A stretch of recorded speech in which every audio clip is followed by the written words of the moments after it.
Last time we talked about parabolas, now let's put them into practice. The example here is what is the function for the parabola that has a vertex at 2, 3 and passes through the point 5, -24. Well, because we know we have the vertex point 2, 3, why don't we go ahead and use vertex form? So I can plug in 2 for h and 3 for k and get this function. F of x is equal to a times x minus 2 squared plus 3.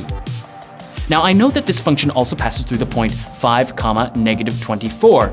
That means I can plug in -24 for y and 5 for x and solve for my a value. Let's go ahead and do that. Do a little bit of algebra to solve and find that a is equal to -3. Now we're ready to write our function. F of x is equal to -3 times x minus 2 squared plus 3. But we want to get this into standard form. So what we need to do is square the stuff in parentheses, multiply it by -3, and then add 3. When we square the stuff in parentheses, we get x squared minus 4x plus 4.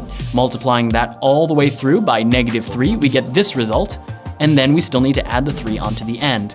Simplifying, combining like terms, we get this result. F of x is equal to -3x squared plus 12x minus 9. Okay, so let's find our x-intercepts. We could use the quadratic formula to solve for this, but this is pretty easy to factor, so let's go ahead and try that out first. The first thing I'm gonna do is divide by -3.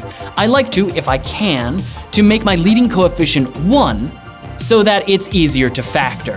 Fortunately here, all of these terms have a factor of -3 in them, and so I can just divide both sides of the equation by -3 to simplify the right-hand side, and the left-hand side still stays as 0. Okay, so now we're left with x squared minus 4x plus 3 is equal to 0. This is not the same parabola as we had before, but it has the same zeros as the parabola we had before. That's why when we solve this, we get the same answers as we would want. This is fairly straightforward. What we want to do is ask ourselves, what are the two numbers that multiply to 3 and add to -4? Why?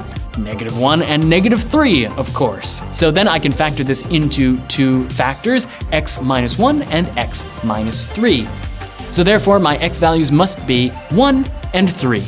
Those are my zeros, 1, 0 and 3, 0. Okay, let's try this using the quadratic formula.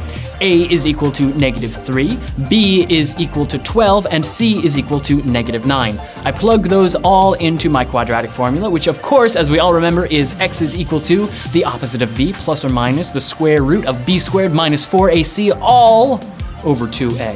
And we boil that down and we get two answers due to that plus and minus symbol in the quadratic formula there.